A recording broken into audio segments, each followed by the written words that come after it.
I wanted to make this video to keep in the public consciousness the fact that not only is Russia's invasion of Ukraine, the war in Ukraine, ongoing, but it's escalating in a way that we haven't seen before.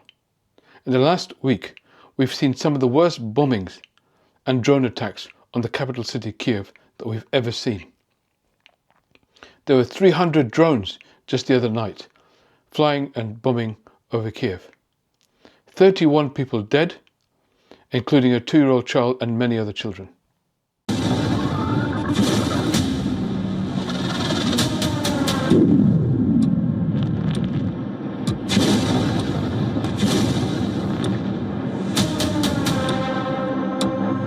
The night exploded before dawn. Kyiv's skyline lit up with explosions.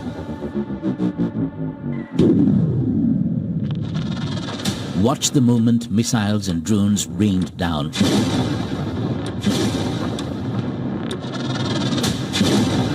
Russia's wrath came without warning, its force without mercy. At least 27 separate locations around Kyiv were hit as Russia launched a barrage of drones and missiles. Now, why is this happening now? Why has there been such a sudden uptick and escalation in the violence in that conflict just now? As I say, it's not being that well reported, which is why I wanted to bring it to people's attention. But why is it happening? Well, I think, unfortunately, again, we can look directly to Trump. The first thing is something that happens in autocratic sort of style regimes, like Trump is fashioning himself on, that there's something called preemptive capitulation. Parts of the administration, parts of the system and the state end up doing what they think the great leader wants them to do, even if they haven't been asked to do it. So they go ahead and take actions almost unilaterally, thinking that it will please their boss. That's why there was a pause in arms shipments from the US to Ukraine, despite the fact that the White House hadn't actually asked for it.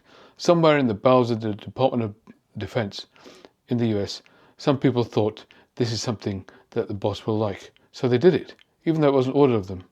When it became widely known, then they started to try to resume that. But it takes a long time. It's like an oil tanker. Once you stop it, it takes a long time to start again. But because of that, there's been a gap in Ukraine's defenses. They have no protection from Patriot missiles, just only about 2 or 3 of them.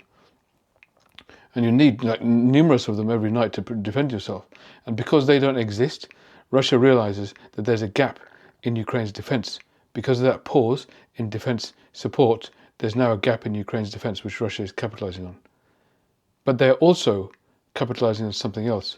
Putin is capitalizing on Trump's words.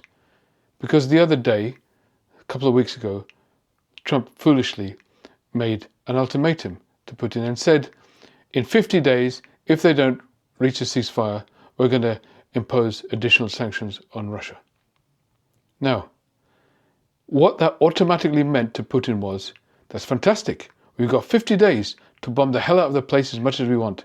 And so straight away, in response to Trump's words, he started to escalate his bombing campaign, including going straight into the capital and bombing that all over the place, killing innocent men, women and children on a daily basis. Just because he's given that ultimatum. It's a way of saying we're going to do nothing for at least 50 days, maybe more. Now, seeing that, Trump then said, well, you've got 10 days actually, I'm going to bring the deadline forward. But again, that itself also gave a green light. Okay, escalate, because you've got 10 days to do as much damage as you want, and no one's going to do anything about it. Nobody is going to punish you for engaging in this mass slaughter on an even wider scale, which is exactly what they went ahead and did. You see, Putin doesn't need an ultimatum. Nobody should be in a position of having to give Putin an ultimatum to prove whether or not he's acting in good faith or actually acting in a completely dishonest, imperious way. Because Putin has been at this for 9 years. Yes, 9 years. Yes, it's 3 years ago since he engaged a full-scale invasion of the whole of Ukraine, but he's been invading and encroaching on territory of Ukraine for 9 years. He took Crimea in 2014. He's been taking parts of Ukraine, salami slicing parts of it, for nearly a decade now. So nobody should need an additional period of time for Putin to prove whether or not he is sincere, whether or not he actually wants peace. Everybody knows he doesn't want peace. Every predecessor, American president, and indeed world leader, acts accordingly, acts on the basis of we know what this guy wants to do. He's trying to take Ukraine. We don't need to give him a deadline. We know what he's trying to do, and so we have to react accordingly. Now, there was a genuine effort in the Senate to really uptick the pressure on Putin. And it was quite a clever move by somebody who's not very good at making clever moves lately, like somebody who doesn't really have that much sense when it comes to world affairs, Lindsey Graham. You know, he's kind of mainly swagger and ego and very little up there, to be honest with you.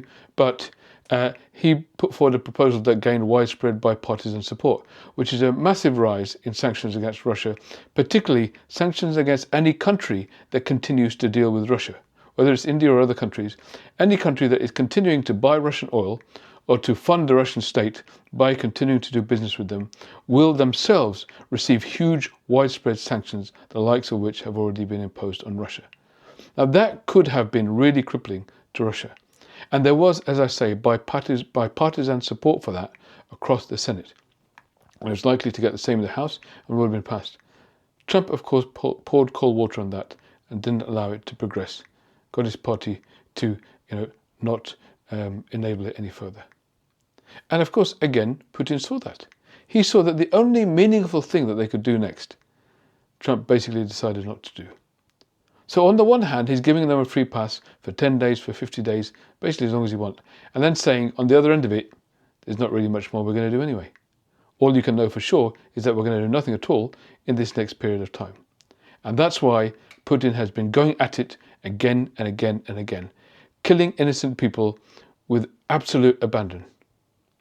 And why? Because of the person in the White House who makes it easy, who plays chess with two hands tied behind his back, who doesn't really know what he's dealing with and is completely out of his depth. And unfortunately, the people who are suffering are the innocent, including many children who are losing their lives in the streets of Kyiv and across Ukraine at this very time as a result. I hope you like my video.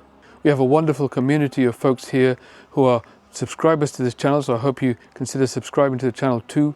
We're here to support each other in this time of global trauma, and people are passing comments to each other, sharing their experiences and affirming and supporting one another through the comments section of this channel. So I'm really proud of and inspired by the community that we're creating, and I hope you can join us on that basis.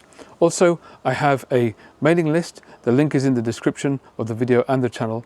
If you can join that, then we can stay in touch by email on an ongoing basis, because let's face it, all these channels are basically owned by a small number of oligarchs, and at any point they could decide that they want to shut a channel like mine down. And if that's the case, then, well, we'll lose touch. So if you can subscribe to my newsletter, then we can stay in touch, and you can stay in touch with my content on an ongoing basis. Finally, I also have the ability to become a member of the channel. It'd be great if you can join us to be a member of the channel.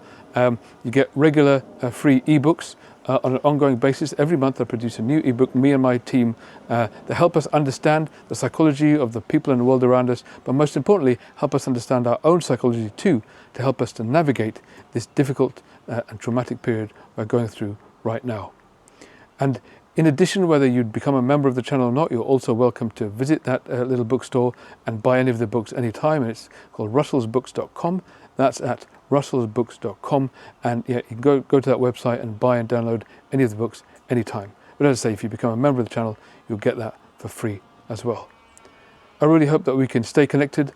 As a psychiatrist and somebody who is also fascinated by politics, I love to make these videos. I hope to continue to do so. I hope to stay connected and continue this ongoing conversation with the audience, so that ultimately we can create a better tomorrow together.